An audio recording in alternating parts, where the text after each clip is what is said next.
Des flammes incontrôlables. Elles déjouent tout ce que les pompiers avaient imaginé.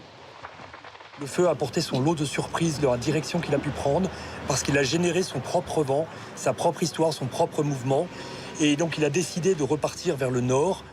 Un feu qui crée sa propre dynamique, sa propre trajectoire, car les pins sont une essence particulièrement inflammable. Quand ses épines ou sa résine prennent feu, cela libère un gaz, un nouveau combustible, qui au contact de l'air brûle à nouveau. Et en parallèle, quand les flammes rencontrent l'air plus froid au niveau du sol, la masse d'air est emmenée vers le haut, produisant une dépression interne, du vent créé par le feu lui-même.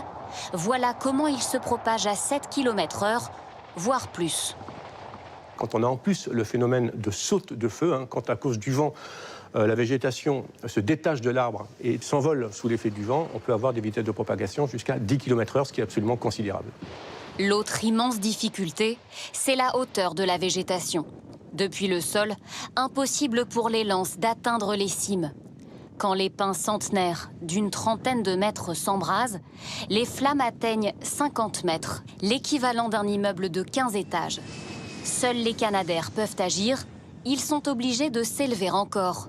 L'eau qu'ils larguent doit donc traverser 60 mètres de température brûlante.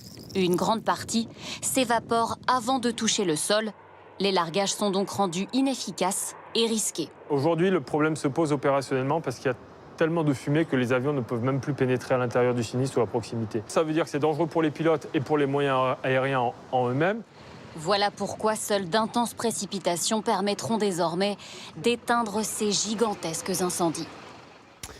Précipitation attendue pour dimanche, on l'a vu tout à l'heure avec Tatiana Silva. Puisqu'on parle d'incendie hors du commun, regardez cette image qui nous vient de Californie. C'est une tornade de feu, un phénomène qui se produit quand les flammes croisent un tourbillon de poussière.